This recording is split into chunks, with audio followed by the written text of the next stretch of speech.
Hello guys, welcome to our channel Assam Competitive Academy. Hope you all are doing really well. अगर आप channel में नए हैं तो चैनल को सब्सक्राइब और बेल आइकन को ज़रूर प्रेस कीजिएगा ताकि हमारे सारे नए वीडियोस का अपडेट आपको सबसे पहले मिल जाए। आज हम अपने इस वीडियो में असम पुलिस यूपीएपी रिक्रूटमेंट एग्ज़ाम के प्रीवियस ईयर क्वेश्चंस और मोस्ट इम्पोर्टेंट क्वेश्चंस आपके लिए लाए हैं। आज का सब्जेक्ट होगा आपका जनरल नॉलेज और टॉपिक है आपका पॉलिटिकल साइंस। हर एक क्वेश्चन को हम डिटेल में डिस्कस करेंगे, उसके इंफॉर्मेशंस के साथ, आंसर्स के रिलेटेड इंफॉर्मेशन के साथ फुल डिटेल में डिस्कस करेंगे। तो वीडियो के अंत तक हमारे साथ ज़रूर बने रहेगा। तो चलिए शुरू करते हैं। Question number 1, the term legislative assembly is dash years. Legislative assembly का जो टर्म है वो कितने साल का रहता है? इसका सही उत्तर होगा आपका ऑप्शन नंबर ए, 5 ईयर्स का होता है लेजिस्लेटिव असेंबली का एक टर्म, कंप्लीट टर्म जो रहता है। और अभी जानते हैं लेजिस्लेटिव असेंबली के बारे में। द स्टेट लेजिस्लेटिव असेंबली और विधानसभा, स्टेट लेजिस्लेटिव असेंबली को हम विधानसभा भी कहते हैं और ऑल्सो नोन एज शासना सभा, is a legislative body in the states and union territories of India in the 26 states and 3 union territories with a unicameral state legislature. Unicameral मतलब क्या है? वहाँ पे सिंगल आपका सिंगल हाउस रहता है। जहाँ पे सिंगल हाउस जिसमें रहता है उसको हम क्या कहते हैं? Unicameral state legislature. It is the sole legislative body. अभी बोला भी गया है कि सोल यही एक मतलब एक सिंगल ही एक लेजिस्लेटिव बॉडी होता है। And in 6 states, it is the lower house of the bicameral state legislature with the upper house being the state legislative council. यहाँ पे बोला क्या गया है कि 6 स्टेट्स में ये जो स्टेट लेजिस्लेटिव असेंबली है वो आपका बाइकैमरल स्टेट लेजिस्लेचर रहता है और उसमें ये लोअर हाउस के जैसा एक्ट करता है ये। और अपर हाउस क्या होता है आपका? State legislative council. तो जिसमें बाइकैमरल स्टेट लेजिस्लेचर होगा उसमें आपका लोअर हाउस हो जाएगा आपका स्टेट लेजिस्लेटिव असेंबली और अपर हाउस हो जाएगा आपका state legislative council. 5 union territories are governed directly by the Union Government of India and have no legislative body. 5 union territory क्या होता है आपका? Are govern directly by the union government of India and have no legislative body. ये तो आपका state का body है। State, एक पर्टिकुलर स्टेट ये लेजिस्लेटिव बॉडी और आपका लेजिस्लेटिव काउंसिल फॉर्म करता है। यहाँ पे बोला क्या गया है कि 5 यूनियन टेरिटोरी जो है हमारा इंडिया का, वो डायरेक्टली आपका यूनियन गवर्नमेंट यानी सेंट्रल गवर्नमेंट उन पे गवर्न करते हैं, तो उनका कोई लेजिस्लेटिव बॉडी नहीं है।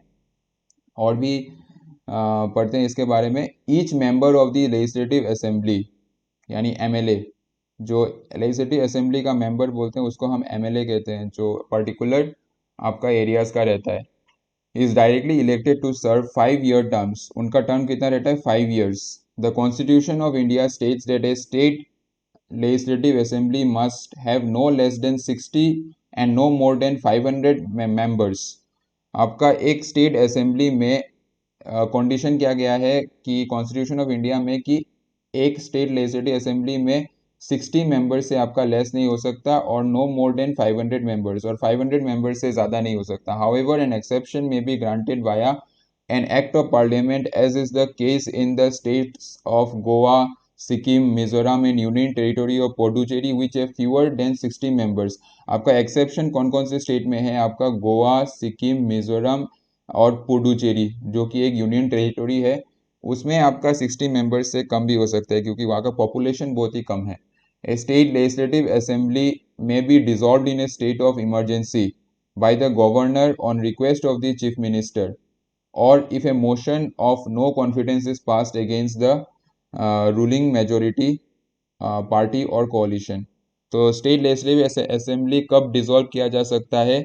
जब आपका इमरजेंसी का समय होगा या बाय द गवर्नर कर सकता है आपका, अगर चीफ मिनिस्टर उसके लिए रिक्वेस्ट करे, और if a motion of no confidence is passed against ruling majority party और कोalition। अगर नो कॉन्फिडेंस का मोशन अगर पास किया जाता है तो डिसॉल्व कर सकता है। बढ़ते हैं अगले क्वेश्चन की तरफ। Question number 2, who is the constitutional head of A state? State का कॉन्स्टिट्यूशनल हेड कौन रहता है? इसका सही उत्तर होगा आपका option number A, governor of the state. एक स्टेट का कॉन्स्टिट्यूशनल हेड आपका होता है governor of the state. Governor जो है आपका एक स्टेट का हेड रहता है। और अभी गवर्नर्स के बारे में कुछ इंफॉर्मेशन है।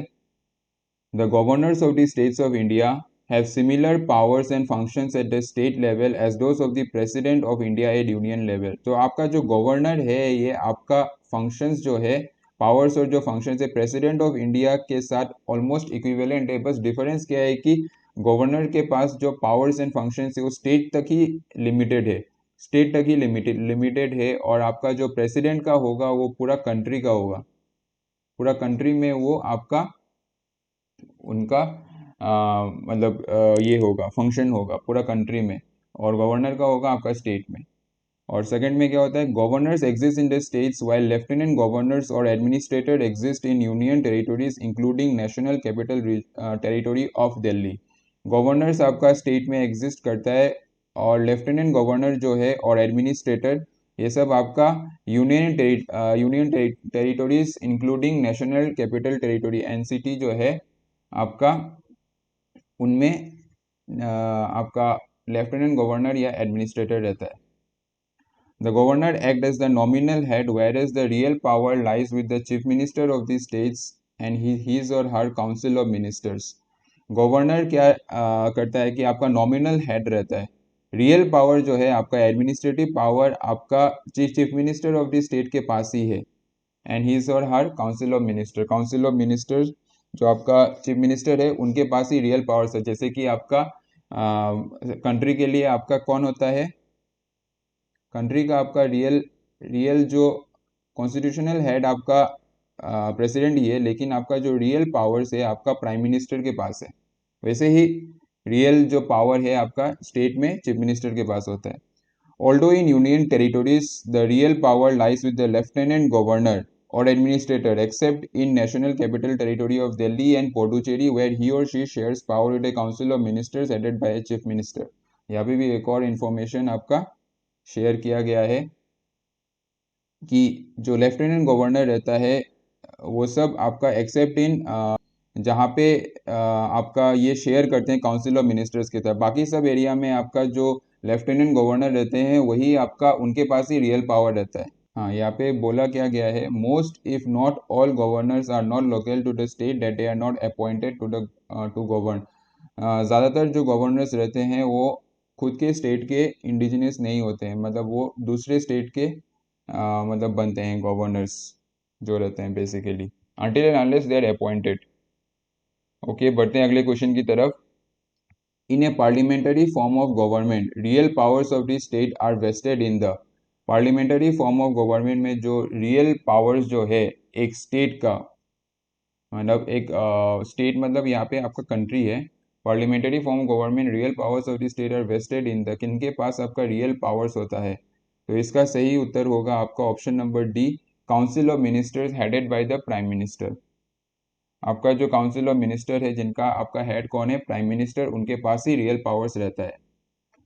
तो एलिजिबिलिटी देखते हैं आपका प्राइम मिनिस्टर का। According to article 84 of the constitution of India which sets the principal qualification for member of parliament and article 75 of the constitution of India which says the qualification for the ministers in the union council of ministers and the argument that the position of prime minister has been described as primus inter pares, a prime minister must. आपका article कौन कौन सा related है इससे, article 84 और आपका article 75। तो यहाँ पे क्या क्या कंडीशन है आपका, फर्स्ट है be a citizen of India, citizen of India होना पड़ेगा।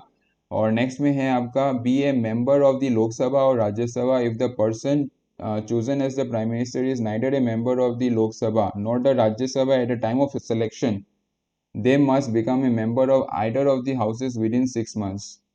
तो 6 मंथ्स के अंदर उनको लोकसभा या राज्यसभा का आपका मेंबर बनना पड़ेगा।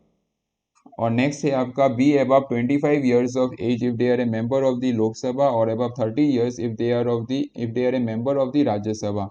लोकसभा का मेंबर होने से आपका 25 ईयर्स के ऊपर रहना पड़ेगा, और आपका राज्यसभा का मेंबर है तो आपका 30 ईयर्स के ऊपर। Not hold any office or profit under the government of India and the government of state or under any local or other authority subject to the control of any of the state governments। तो उन लोग कोई भी government office में वो लोग कोई position hold नहीं कर सकते। और नेक्स्ट में है, if however a candidate is elected as the prime minister they must vacate their post from any private or government company and may take up the post only on completion of their term. तो अगर by chance उनके पास ऐसा कोई post में वो लोग है तो फिर उनको वो पोस्ट आपका छोड़ना पड़ेगा उनके कंप्लीशन ऑफ टर्म में। और आपका the prime minister is the senior most member of the cabinet in the executive government in A parliamentary system. The prime minister selects and can dismiss the members of the cabinet, allocates post to members within the government and is the presiding member and chairman of the cabinet। तो बोला क्या गया है कि the prime minister जो है आपका senior most cabinet member है, और प्राइम मिनिस्टर आपका सेलेक्ट करता है और डिसमिस भी कर सकता है मेंबर्स ऑफ द कैबिनेट को, दो और वो एलोकेट भी करते हैं members with in the government and is the presiding member and chairperson. आपका प्रिसाइडिंग मेंबर रहता है और चेयरपर्सन रहता है आपका कैबिनेट का। ये रहा आपका प्राइम मिनिस्टर के बारे में। और इसके साथ हम चीफ मिनिस्टर के बारे में भी जान लेते हैं, चीफ मिनिस्टर का एलिजिबिलिटी को लेके। The constitution of India says the principal qualification one must meet to be eligible to the office of the chief minister. A chief minister must be citizen of India, ये तो compulsory है कोई भी post के लिए। Should be a member of the state legislature. If a person is elected chief minister who is not a member of the legislature, then he or she must take sign from governor। आपका governor से आपका sign लेना पड़ता है। और next क्या है, 25 years of age or more। आपका 25 years या उससे ज़्यादा होना पड़ेगा। तो मिनिमम एज क्या है आपका चीफ मिनिस्टर के लिए, 25 years। An individual who is not a member of the legislature can be considered the chief minister provided they get themselves elected to the state legislature within 6 months from the date of their appointment, failing which they would cease to be the chief minister। अभी बोला क्या गया है, an individual, कोई भी individual जो member नहीं है लेजिस्लेचर का, उनको अगर चीफ मिनिस्टर बनना है तो उनको डेट ऑफ द अपॉइंटमेंट के 6 मंथ्स के अंदर उनको मेंबर बनना पड़ेगा स्टेट लेजिस्लेचर का। अगर उसमें वो फेल करते हैं तो वो लोग को चीफ मिनिस्टर की पोजीशन से हटाया जाएगा, यही है। और election, the chief minister is elected through a majority in the state legislative assembly. This is procedurally established by the vote of confidence in the legislative assembly as suggested by the governor of the state who is the appointing authority। They are elected for 5 years। 5 years के लिए उनका term. The chief minister shall hold office during the pleasure of the governor. का governor का approval के साथ वो लोग office hold करेंगे। बढ़ते हैं अगले क्वेश्चन की तरफ। Question number 4, during which period do fundamental rights under Indian constitution remain suspended. तो आपका कौन सा पीरियड में आपका जो फंडामेंटल राइट्स है वो सस्पेंडेड रहता है इंडियन कॉन्स्टिट्यूशन के अंतर्गत। तो उसका सही उत्तर होगा आपका option number C, national emergency. National emergency के टाइम में आपका फंडामेंटल राइट्स जो है वो सस्पेंडेड रहता है। तो जान लेते हैं नेशनल इमरजेंसी के बारे में। Originally at the beginning national emergency could be declared on the basis of external aggression or war and internal disturbance in the whole of India or a part of its territory under article 352। ये बहुत important है, आप याद कर लीजिएगा। Article number 352। Article number 352 आपका किससे related है, नेशनल इमरजेंसी से। नेशनल इमरजेंसी से। Such an emergency was declared in India in 1962 war.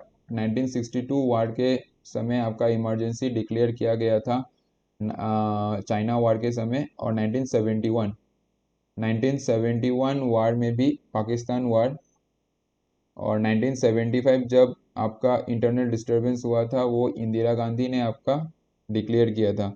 But after 44th amendment act 1978 national emergency can only B declared on the grounds of external aggression or war also called as external emergency and on the ground of armed rebellion also called as internal emergency। तो आपका external aggression or वार को हम क्या कहते हैं, external emergency, और armed rebellion अगर होने से उनको इंटरनल इमरजेंसी कहते हैं। तो इन्हीं दो केसेस में आपका नेशनल इमरजेंसी डिक्लेयर किया जा सकता है। ये आपका 44 अमेंडमेंट एक्ट 1978 में डिक्लेयर किया गया था ऐसा। तो during a national emergency many fundamental rights of Indian citizens can be suspended. The 6 freedoms under right to freedom are automatically suspended. Right to freedom का आपका अंडर जो 6 फ्रीडम्स है वो आपका ऑटोमेटिकली सस्पेंडेड हो जाता है। By contrast the right to life and personal liberty cannot be suspended according to original constitution. But आपका कॉन्ट्रास्ट में क्या होता है कि राइट टू लाइफ और पर्सनल लिबर्टी जो है उनको सस्पेंड किया नहीं जा सकता है ओरिजिनल कॉन्स्टिट्यूशन के हिसाब से। तो ये रहा आपका नेशनल इमरजेंसी के बारे में। बढ़ते हैं अगले क्वेश्चन की तरफ। सेकुलरिज्म मीन्स, सेकुलरिज्म क्या मीन करता है? तो ऑप्शन नंबर डी इसका सही उत्तर है। A system of political and social philosophy that does not favour any particular religious faith. ये आपका सेकुलरिज्म का meaning.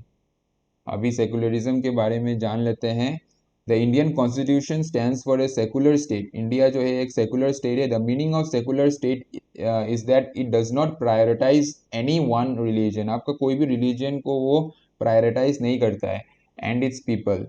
Secularism calls for a doctrine where all religions are given equal status. सब religion को equal status मिलता है, recognition and support from the state, or it can also be defined as a doctrine that promotes separation of state from religion। आपका state का जो है उसका religion के साथ आपका कोई संबंध नहीं है, इसका मीनिंग ये है। The list given below mentions a few important facts about secularism। Secularism के बारे में कुछ important facts है। फर्स्ट में क्या है? The word secular was added in the preamble of the India by the 42nd Amendment Act। आपका 42nd Amendment Act के थ्रू आपका सेकुलर वर्ड ऐड किया गया था। ये भी बहुत ज़्यादा इम्पोर्टेंट है, पूछा जाता है 42nd अमेंडमेंट एक्ट। और fundamental rights of the Indian strengthen the secular fabric of the country. तो फंडामेंटल राइट्स जो है आपका स्ट्रेंगथन करता है आपका सेकुलर, जो आपका प्रिंसिपल्स है कंट्री का, उनको आप स्ट्रेंगथन करता है फंडामेंटल राइट्स। और नेक्स्ट में secular character of the Indian constitution stands as a basic feature of it and cannot be amended by any act. Secular character जो है इंडियन कॉन्स्टिट्यूशन का, उनको कोई भी सिचुएशन में आपका अमेंड नहीं किया जा सकता। In the Bommai case 1994 the supreme court upheld the validity of secularism as the basic feature of the constitution। तो बोम्माई केस 1994 में द सुप्रीम कोर्ट ने उसको एक बेसिक फीचर कंसिडर किया गया था। Secularism is sometimes understood with two concept, positive and negative. Two आपका concept से आपका कभी कभी लिया जाता है इसको, पॉजिटिव और नेगेटिव। नेगेटिव क्या है? The negative concept of secularism is the western concept of secularism. It connotes A complete separation between the religion and the state. तो आपका क्या होता है, कंप्लीट सेपरेशन हो जाता है आपका रिलीजियन और स्टेट से। और the negative concept of secularism is inapplicable in the Indian situation where the society is multi religious. तो इंडिया में ये एप्लीकेबल नहीं होता है क्योंकि इंडिया में आपका रिलीजन्स, बहुत सारे रिलीजन्स एग्जिस्ट करते हैं। The positive concept of secularism is reflected by India. The Indian constitution embodies the positive concept of secularism that is giving equal respect to all the religions and protecting all the religions equally. तो आपका सभी religion को equal respect दिया जाता है और सभी को इक्वल प्रोटेक्शन भी दिया जाता है। तो यही आपका हो गया आपका positive concept. Secularism is the fundamental reality of India's fabric, hence any state pursuing anti secular politics is liable to action under article 356। अगर सेकुलरिज्म के अगेंस्ट में अगर कुछ एक्टिविटीज कर रहा है तो उसको आपका आर्टिकल 356 के बेसिस में लो उनको पनिश कर सकती है। तो बढ़ते हैं अगले क्वेश्चन की तरफ। The constitution of India is dash in nature. तो कॉन्स्टिट्यूशन ऑफ इंडिया जो है आपका, उनका नेचर क्या है? तो उसका नेचर होगा आपका option number D, partly rigid and partly flexible. ये आपका इंडिया कॉन्स्टिट्यूशन ऑफ इंडिया का नेचर रहता है।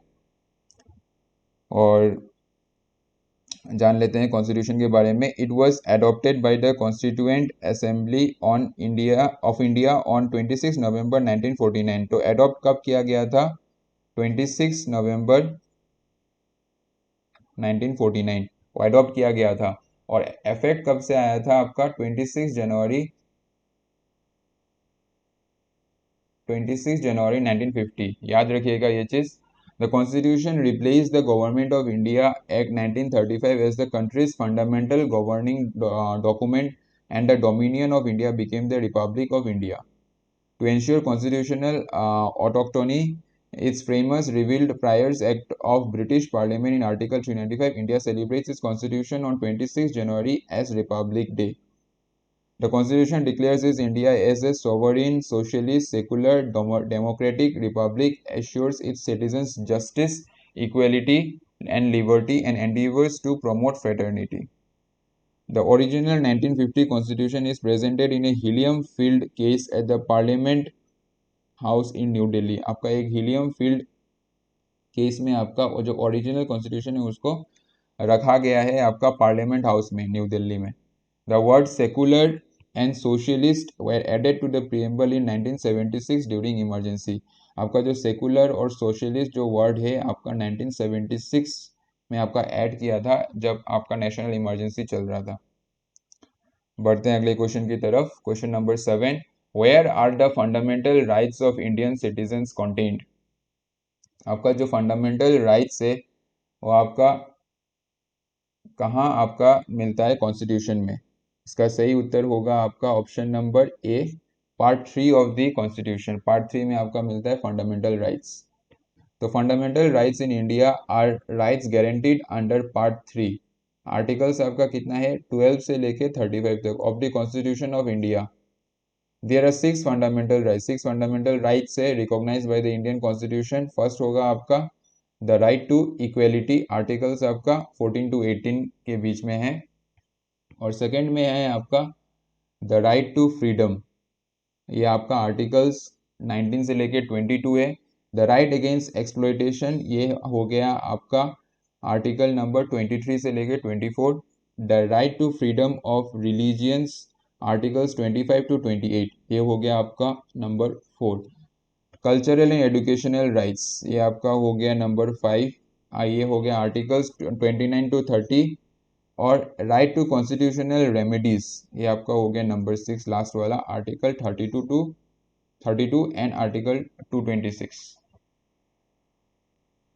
ये हो गया आपका सब फंडामेंटल राइट्स, जो 6 फंडामेंटल राइट्स है उनके बारे में। बढ़ते हैं अगले क्वेश्चन की तरफ। The directive principles of the state policy is contained in. Directive principles जो है वो आपका कहाँ मिलता है? ये इसका आंसर होगा आपका option number B, part 4 of the constitution. Part 4 में मिलता है आपका directive principles of the state policy. और directive principles of state policy क्या होता है? The directive principles of the state policy of India are the guidelines और principles given to the institutes governing the state of India. This provide part 4, article 36 to 51 of the Constitution of India are not enforceable by any court, but the principles laid down therein are considered fundamental in the governance of the country. बोला क्या गया है? Article 36 से लेके 51 तक है और ये पार्ट 4 में आपका एग्जिस्ट करता है। The principles have been inspired by the directive principles given in the constitution of Ireland. तो आपका directive principles of state policy जो है वो कौन से आपका कहाँ किस कंट्री का आपका कॉन्स्टिट्यूशन से लिया गया है? इसका आंसर होगा तो आपका आयरलैंड होगा। which are related to social justice, economic welfare, foreign policy and legal and administrative matters। ये आपका directive principles of the state policy के बारे में। बढ़ते हैं अगले क्वेश्चन की तरफ। What is the minimum age prescribe for election as the president of India. President of India बनने के लिए आपका जो मिनिमम एज है वो कितना है? इसका सही उत्तर है आपका option number C, 35 years. Eligibility, Article 58 of the Constitution says the principal qualification one must meet to be eligible to the office of the President. A President must be citizen of India, 35 years of age or above, qualified to become a member of the Lok Sabha। ये 3 जो है qualification आपका ये ज़रूरी है, essential ये आपका qualifications है। मीट करना ही पड़ेगा ये क्राइटेरियाज को। बढ़ते हैं अगले क्वेश्चन की तरफ। Question number 10, when were the first general elections held in India? India का फर्स्ट जनरल इलेक्शंस कब हुआ था? तो इसका सही उत्तर होगा आपका ऑप्शन नंबर सी, 1952। तो general elections were held in India between 25 October 1951 and 21 February 1952। ये इनके 1951 25 अक्टूबर 1951 से आपका 21 फरवरी 1952 के बीच में हुआ था आपका इंडिया का पहला general elections. They were the first elections to the Lok Sabha after independence in August 1947। ये आपका इंडिपेंडेंस के बाद ये आपका फर्स्ट इलेक्शन है। It was conducted under the provisions of the Indian Constitution, which was adopted on 26 November 1949। 26 नवंबर 1949 को आपका adopt किया गया था। ये अडॉप्ट होने के बाद ये पहला था। उसके बाद elections to most of the state legislature took place simultaneously आपका किया गया था। और total of 1949 candidates competed for 489 seats in the Lok Sabha, more than 173 million people out of an overall population of about 360 million were eligible to vote, making it the largest election conducted at that time। उस समय का ये सबसे largest election था। तो voter turnout कितना था आपका 45.7%। और फर्स्ट जनरल इलेक्शन किसने जीता था? The Indian National Congress INC won a landslide victory. उन्होंने जीता था, winning 364 of the 489 seats. 364 seat उन्होंने जीता था। इंडियन नेशनल कांग्रेस पार्टी ने 489 seats like total for 489 seats में से, and 45% of the total votes polled. और this was over 4 times as many votes as the second largest party. जब अच्छा जो सेकेंड लार्जेस्ट पार्टी था उसका आपका 4 टाइम्स वोट आपका मिला था उनको। तो Jawaharlal Nehru became the first democratically elected prime minister. तो आपका first prime minister Jawaharlal Nehru जो बने थे आपका इसी इलेक्शन के बेसिस में बने थे वो। सो आज के सेशन के लिए इतना ही। अगर आपको वीडियो अच्छा लगा हो तो वीडियो को लाइक और चैनल को ज़रूर सब्सक्राइब कीजिएगा। हम और भी क्वेश्चंस अपने अगले वीडियोस में डिस्कस करेंगे। Till then, thank you, take care.